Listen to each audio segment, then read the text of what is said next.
छंद नंबर 13 सामायिक प्रोसोधोपवास भोगोप भोग परिमाण व्रत और अतिथि संविभाग शिक्षा व्रत का स्वरूप। यहाँ तक छंद नंबर 12 तक अनुव्रत और गुण व्रतों की चर्चा पूरी हुई। अब अंत में शिक्षा व्रत के विषय में बतलाते हैं। शिक्षा व्रत क्या है? जो हमें मुनि बनने की शिक्षा दे। मुनि ऐसे होते हैं, इसे कहते हैं शिक्षा व्रत। शिक्षा व्रत होते हैं 4: सामायिक प्रोसोधोपवास भोगोपभोग परिमाण व्रत और अतिथि संविभाग व्रत। अब इनका स्वरूप क्रमशः एक एक पंक्ति के माध्यम से कहते हैं।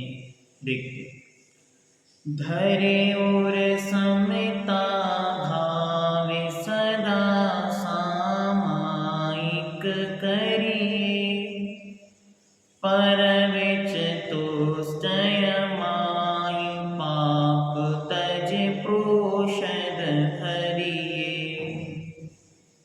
भोग और उपभोग नियम करि ममत निवारे मुनि को भोजन दे फिर निज करहि आहारे।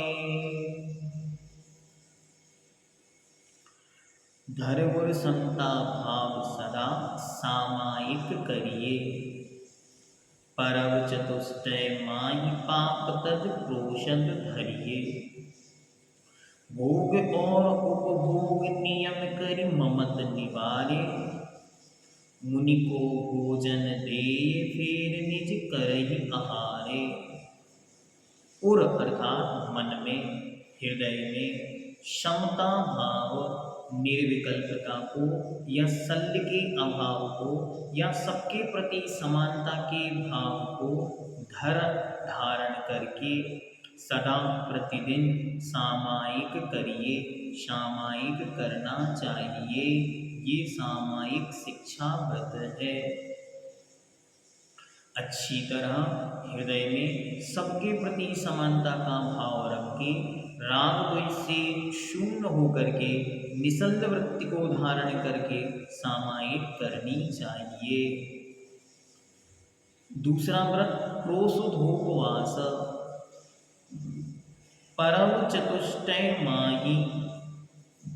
परव मतलब पर्व, चतुष्टय माहि मतलब चारों पर्वों में। 4 पर्व कौन से? 2 अष्टमी 2 चतुर्दशी। प्रत्येक माह में कृष्ण पक्ष में 1 अष्टमी 1 चतुर्दशी, शुक्ल पक्ष में 1 अष्टमी 1 चतुर्दशी। इस प्रकार 4 पर्वों में पाप के कामों को तज छोड़कर प्रोसोधोपवास धरिए करना चाहिए। यह प्रोसोधोपवास है। भोग आगे कहते हैं भोगोपभोग परिमाण व्रत। भोग मतलब एक बार उपयोग में आने वाली वस्तु जैसे भोजन, और उपभोग बार बार उपयोग में आने वाली वस्तु जैसे वस्त्र, श्रृंगार की वस्त्र, आभूषण आदि।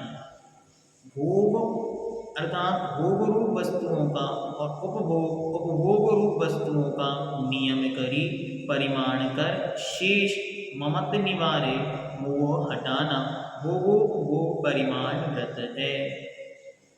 और अंत में कहते हैं अतिथि संविभाग व्रत मुनि को भोजन दे फिर निज करई आहारे। दिगंबर मुनिराज आदि पात्रों को भोजन आहार देकर फिर पीछे स्वयं आहार कर ही भोजन करना अतिथि संविभाग व्रत है।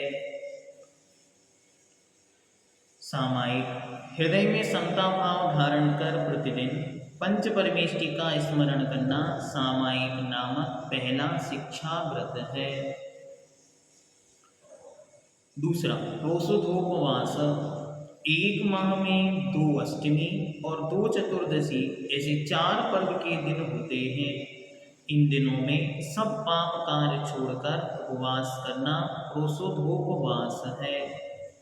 तीसरा, भोगोपभोग परिमाण, प्रतिदिन भोग और उपभोग की वस्तुओं के प्रति ममत्व भाव कम करना, यह भोगोपभोग परिमाण व्रत है।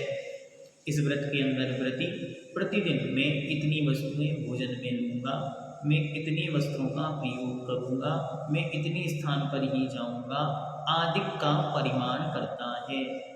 टोटल 17 चीज़ें होती हैं जिनका प्रतिदिन वह परिमाण करता है। अंतिम अतिथि संविभाग, मुनि आरिका त्यागी व्रती आदि अतिथि जनों को आहार देकर फिर स्वयं भोजन करना, यह अतिथि संविभाग नामक चौथा शिक्षा व्रत है। पहले मुनि महाराजों को आहार देना, त्यागी व्रतियों के आहार कराना, फिर स्वयं भोजन ग्रहण करना, ये चारों शिक्षा व्रत हैं जो हमें मुनि बनने की शिक्षा देते हैं। मुनि ऐसे होते हैं, वे सामायिक करते, सामायिक का अभ्यास करो। वे एक टाइम भोजन करते, आप 4 दिन कम से कम एक टाइम भोजन या उपवास का प्रैक्टिस करो। वे अपने पास अन्य सामग्रियां नहीं रखते उपभोग की, इसलिए आप अपने भोग उपभोग को कम करें। फिर क्रम से एक समय भोजन करना है और उसमें भी पहले बड़ों का भोजन हो जाए, उसके बाद आहार को निकलना। इस प्रकार की व्यवस्था, ये मुनि बनने का उद्देश्य, ये मुनि बनने की शिक्षा इन व्रतों के माध्यम से मिलती है, इसलिए इन्हें शिक्षा व्रत कहते हैं।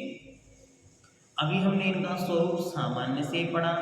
अगले वर्ष रत्नकरंडक श्रावकाचार्य, ग्रंथराज पुरुषार्थ सिद्धि उपाय, पद्मनंदी पंचविंशतिका और सर्वार्थ सिद्धि, इनमें इनका स्वरूप क्रमशः विस्तार को प्राप्त होगा। बहुत अच्छी तरह हम उसे पढ़ेंगे, समझेंगे और जीवन में अंगीकार करेंगे।